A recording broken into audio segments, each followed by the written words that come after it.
Have you ever noticed that the people who smile at you the widest are often the first ones to test how far they can push you? They cut you off mid-sentence. They wave away your opinions like they don't matter. They take your time without ever asking for it. They make a joke at your expense, then watch your face to see what happens. None of it looks serious on its own, but string enough of these moments together and a pattern starts to emerge. Underneath every one of them is the same quiet question: what happens if I disrespect you? Your answer to that question decides how the rest of your life will go. Say nothing, and people learn disrespect is free. Push back, even quietly, and they learn to be careful. Kings knew this, generals knew this, strategists were writing about it long before psychology had a name for it. Few understood it as clearly as Machiavelli. He noticed something uncomfortable. People don't really respect kindness on its own. They respect consequences. They're constantly running the numbers, quietly filing away who can be pushed and who can't. This isn't a call to become cruel, or cold, or vindictive. It's something else entirely. Becoming a person whose silence has weight, whose absence is noticed, whose next move can't be guessed in advance. Because the person who gets walked on isn't the weakest person in the room. It's the person who never shows anyone where the line is. So, before we go any further, sit with this thought. My respect is earned. My boundaries are not up for negotiation. That's not a performance for anyone else. It's a decision you make with yourself. That starting today, disrespect stops being free. Now let's get into it. Most people assume disrespect starts with hatred, or jealousy, or some kind of malice. Usually it starts with something far more ordinary: curiosity. Whether people realize it or not, they're testing each other constantly. Every interaction is a quiet audit. Who apologizes first? Who lets themselves get interrupted? Who laughs off an insult instead of naming it? Who goes quiet when they're treated unfairly? On their own, none of these moments mean much. Stacked together, they draw an outline of exactly where your limits are. Machiavelli knew that power is almost never stolen in one dramatic moment. It leaks away, one small concession at a time. Every insult you let slide, every broken promise you excuse without a word, every betrayal you forgive and never mention again. Each one is a small lesson you're teaching, whether you meant to or not, about exactly how much can be taken from you. Think about how predators move in the wild. They don't charge the strongest animal in the herd. They watch first. They're looking for hesitation, for a flicker of uncertainty. People aren't so different. The ones who manipulate rarely ask for everything up front. They start small, an offhand jab, a minor inconvenience, a joke that isn't really a joke. They're not just being careless, they're gathering data. And your reaction is the answer they're looking for. Defend yourself instantly, and they learn your emotions are easy to pull. Laugh it off nervously, and they learn you'll trade your own dignity just to keep the peace. Stay silent, but keep showing up with the same time, attention, and loyalty as always, and they conclude there's no real cost to crossing you. Which means the first fight was never really with the person testing you. It was with your own fear of drawing a line. A lot of people mistake endless tolerance for maturity. As if absorbing bad treatment quietly is what makes you the bigger person. In reality, tolerance without limits doesn't earn respect. It invites more of the same. People rarely grow bolder because they're fearless. They grow bolder because life has shown them again and again that nothing happens when they push too far. And once someone learns there's no consequence, your kindness stops looking like generosity to them. It starts looking like permission. It's an uncomfortable truth, but it holds up. How people treat you is usually a mirror of what your own behavior has taught them to expect. Before their behavior changes, the lessons you've been giving them have to change first. Picture your hand hovering near a hot stove. Nobody has to explain the danger, the pain does that instantly, and from then on, you're careful. Now imagine a stove that never burns you, no matter how many times you touch it. Eventually, you'd stop respecting it altogether. People work the same way. We repeat what costs us nothing, and we pull back from what actually hurts. Machiavelli saw this centuries before it had a name. He understood that authority isn't held together by speeches or by good intentions. It's held together by consistency. The instant people notice your words don't match your actions, your authority starts to erode. That's why empty threats do so much quiet damage. Every warning you don't follow through on tells people your boundaries bend, your standards are up for debate, and your patience is there for the taking. Look at how this plays out in ordinary life. Someone talks over you in every meeting and you brush it off. A friend cancels on you again and again and you keep rearranging your schedule around them. A coworker takes credit for work that was yours and you convince yourself it's not worth the friction. None of these alone feels like a crisis. Together, they build something dangerous. Proof in their eyes that disrespecting you doesn't cost anything. This usually isn't because people are cruel by nature. Most are simply adapting to whatever environment you allow. If crossing your line produces no reaction, they quietly conclude the line was never real. And small disrespect has a way of growing into larger disrespect because every successful test gives them the confidence to push a little harder next time. Here's the part people miss. Consequences don't need to be loud to be effective. Often, the quietest ones cut the deepest. Someone who's broken your trust no longer gets your confidence. Someone who wastes your time no longer gets easy access to it. Someone who manipulates you no longer gets your attention. None of that is revenge. It's self-respect in action. Machiavelli never argued that power comes from constant aggression. Real power comes from making your standards unmistakable through what you actually do. Once people realize every choice has a predictable price attached, they start adjusting on their own without being told. They stop, simply because they understand what it costs them. People forget most of the arguments you've had, and most of the words said in the heat of the moment. What they don't forget is the exact moment they realized that crossing you changed how you treated them afterward. That memory is what shapes every interaction that follows. One of the biggest mistakes people make is believing every act of disrespect demands a response, that silence equals weakness, that every insult needs a comeback, every accusation needs a defense. That belief is exactly how manipulative people gain their footing. They don't always need to beat you in an argument. They need to occupy your mind. The second they can steer your emotions or drag you into another exhausting explanation, they've already taken something from you. Machiavelli understood that real power belongs to whoever controls the emotional temperature of a moment, not whoever reacts to it. Every time you explode over a small insult, you hand someone else the controls to your own state of mind. They become the author, and you become the character playing out their script. Which is exactly why people who wear their emotions on the surface are so easy to manipulate. Their buttons are visible, and anyone can find them. Notice the people who move through the world with quiet authority. They don't sprint to defend themselves against every rumor. They don't burn hours arguing with someone who's already decided to misunderstand them. They've grasped something simple. Attention is one of the few resources that, once spent, never comes back. Every argument, every outburst, every exhausting attempt to prove your worth, it's all an investment. So ask yourself, honestly, whether the person provoking you has earned that investment. Most of the time, they haven't. They're hoping to see frustration, insecurity, doubt, refuse to hand it over, and the entire dynamic shifts. This isn't about turning cold toward everyone. It's about becoming selective. Your attention belongs to the people who add to your life, not the ones trying to disrupt it. When someone keeps disrespecting you, the loudest confrontation usually isn't the most powerful response. A quiet withdrawal of your time, trust, and presence often does far more. No big announcement, no dramatic exit speech, just a clear, visible change in behavior. Nothing unsettles a manipulator quite like someone who won't play along. They're braced for outrage and get composure instead. They're ready for a long explanation and get silence. They expect another opening to provoke you and discover instead that the door is closed. In that moment, they learn something no argument ever could. Your attention was never guaranteed. It was a privilege. And once people understand that, they start treating your presence with real respect. One of the easiest people to manipulate is the one who's completely predictable. If people know you'll forgive any betrayal, they'll betray you again.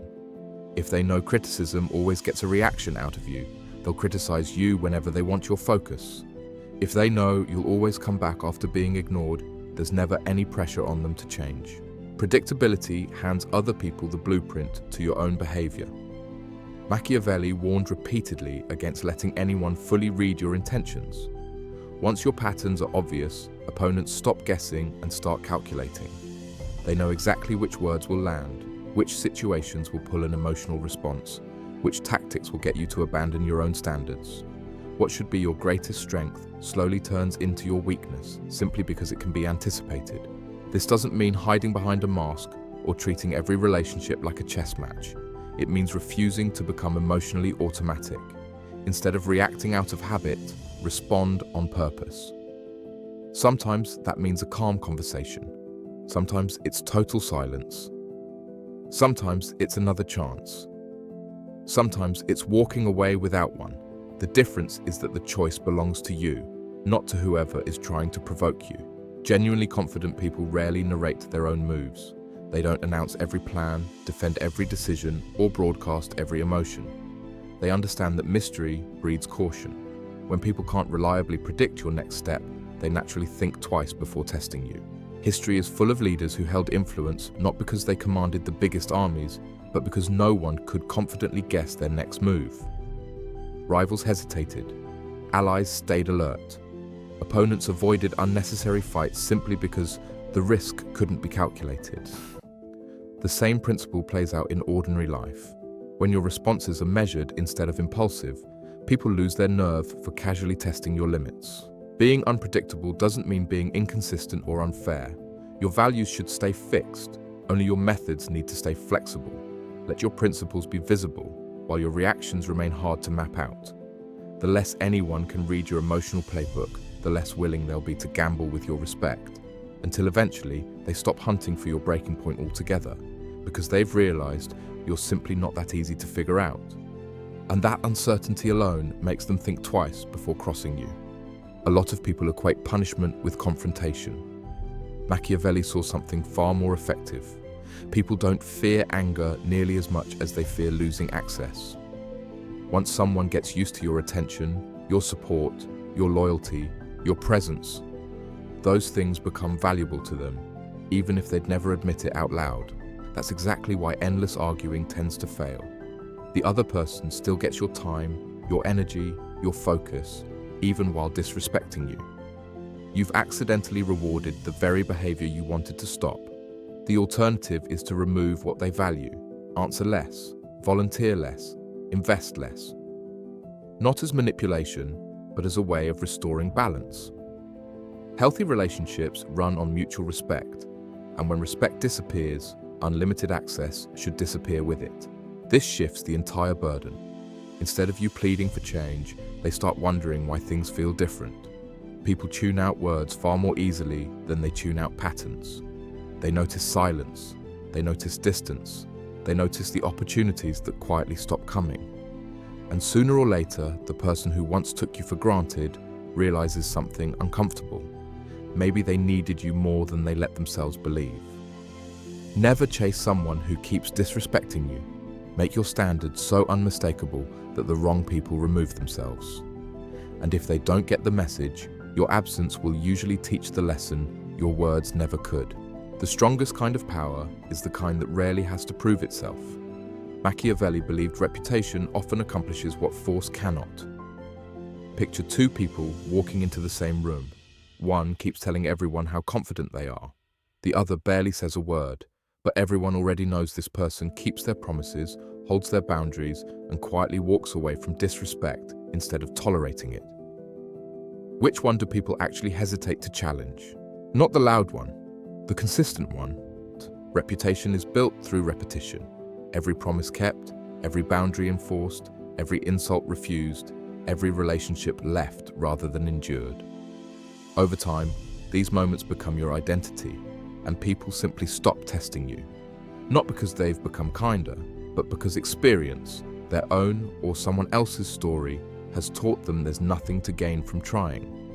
Which is why you should never defend your reputation with long explanations.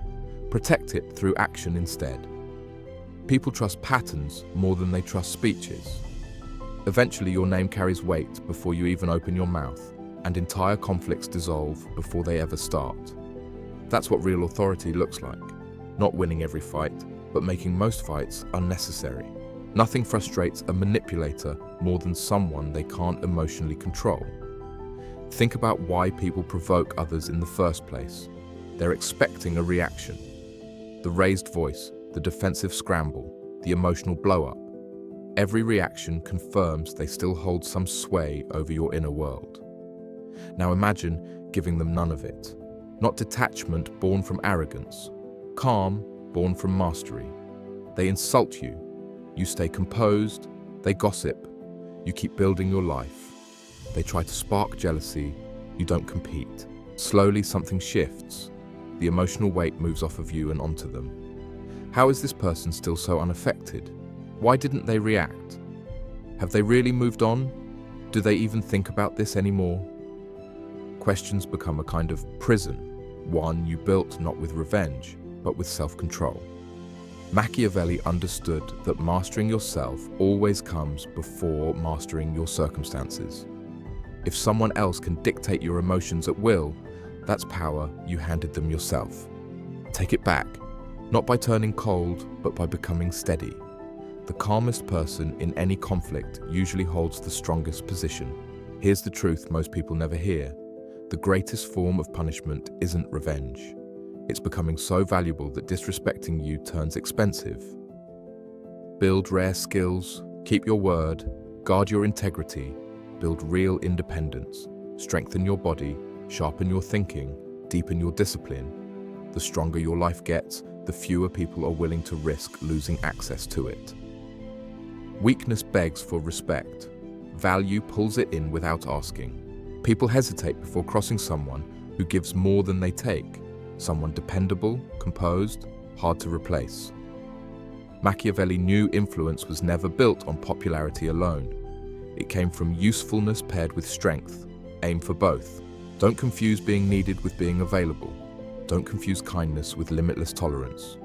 The more valuable you become, the less you'll ever need to defend yourself. Your standards will do the filtering automatically. The disrespectful will leave because they can't control you anymore. The respectful will stay because they actually value you. And eventually, you'll notice something remarkable. You're not surrounded by fewer people. You're surrounded by better ones. That's how real power quietly rewrites your entire life. Most people spend their whole lives asking, how do I get people to respect me? Machiavelli would likely have asked something sharper. What have you taught people happens when they don't? That single question changes everything. Respect isn't handed out because you deserve it. It's sustained because your actions make disrespecting you a bad trade. Think back over everything here. People test boundaries before they respect them. Disrespect grows wherever consequences are missing. Provoking you rewards itself when you keep giving your attention away. Unpredictability creates hesitation. Distance often teaches what arguments never could. A strong reputation ends battles before they start. Emotional discipline protects your greatest strength. And lasting influence comes from becoming too valuable to take for granted. None of it requires cruelty. None of it requires revenge. None of it requires becoming someone you don't recognize. If anything, the strongest people tend to look remarkably calm. Their confidence doesn't need an audience. Their boundaries don't need theatrics. Their standards don't need debate because they've already decided who they are. Remember this, the world is always studying you. Every conversation, every apology, every compromise, every moment you stay somewhere you're no longer respected. People learn far more from what you tolerate than from anything you say. So stop teaching people that crossing you is free. Teach them your time is earned, your trust is earned, your loyalty is earned, and once any of it is lost, it doesn't come back easily. That's not arrogance, that's self-respect. The goal was never to make people afraid of you. The goal is to make them afraid of losing access to someone who already knows their own worth. Once that distinction clicks, you stop chasing respect altogether. You simply become the kind of person respect follows on its own, and that's a kind of power nobody can take from you. Subscribe for more videos, like,